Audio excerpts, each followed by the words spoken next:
What is happening now is fundamentally different. This war and the administration's decision to blockade has now held the entire world economy and the U.S. economy hostage to the ability to negotiate an agreement with Iran. This is why the entire country is seized by the question of when there will be an agreement, because apparently, until there is an agreement, the Strait of Hormuz remains closed. There is a cost to the Iranian economy, but now there is a devastating cost to the U.S. economy. It has been indecipherable, the information coming from the administration, especially in the past several weeks, as we get signals that a deal is imminent. The president said yesterday he's bored by the negotiations. He doesn't care whether we get a deal. I think it's really important for us to understand what your bottom lines are, what you're asking for in this negotiation, what commitments you need Iran to make in order for you to release the blockade, and we hope for them to release the blockade as well. So give us a little insight into what your bottom lines are, what is going to get the Strait reopened, because this is kind of the only question that matters for American consumers right now. And every day we get wildly different signals from the president as to whether he even is engaged in this question as to whether the Strait is going to reopen. The 10th Senate hearing put the administration's Iran strategy under intense scrutiny as lawmakers demanded clear answers about one of the biggest questions facing the global economy. When will the Strait of Hormuz reopen? One senator challenged the secretary over whether the administration's policies are prolonging the crisis and increasing costs for American families. The secretary defended the administration's approach, arguing that Iran, not the United States, is responsible for the ongoing blockade and that reopening the shipping lane must come before broader negotiations. Let's get into everything that happened. Yeah, I think your question gets right to the heart of the matter. So I think it's a good question. Let me first bifurcate two things. The only reason there's a blockade, the only reason why there's a U.S. blockade is because Iran has closed they're firing on commercial ships, and they've mined large segments of Hormuz, international waters.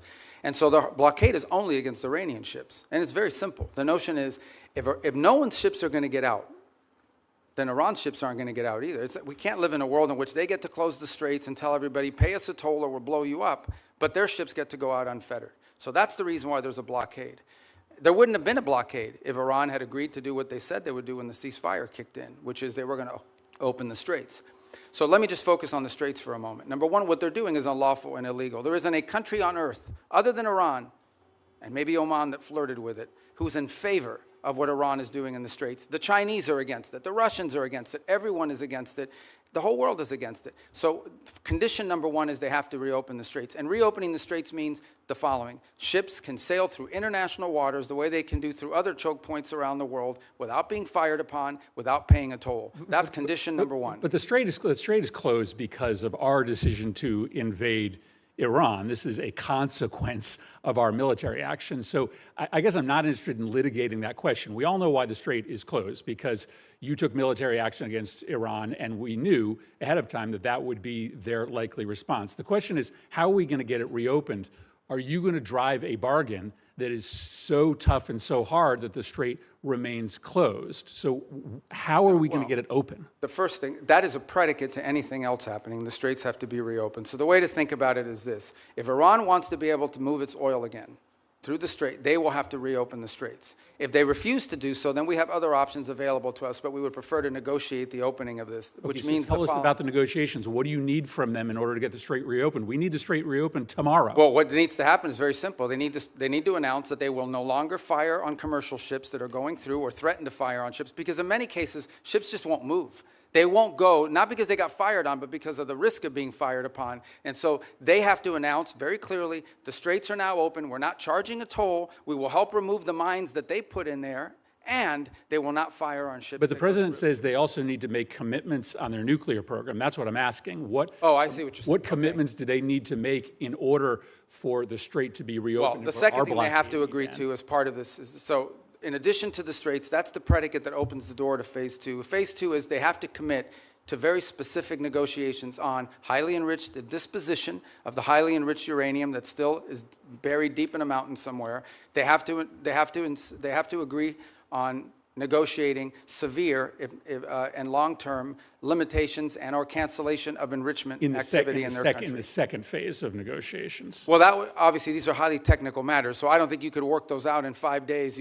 That would require a team of experts to meet over a 30, 60, 90-day period and work out the details. But they have to commit to their willingness to do that. For example, they have to commit to say, we will dispose of the enriched uranium, and the question now is, what are the mechanisms by which we do so? That can be negotiated. Final question. In order to get to that second phase, are you willing to release sanctions or release frozen money that the United States is withholding from Iran? Right now, everything that's been discussed with them is that any sanctions relief, now remember, sanctions come, there's international sanctions, there's congressional sanctions, there's executive sanctions, so some we can release and some we cannot.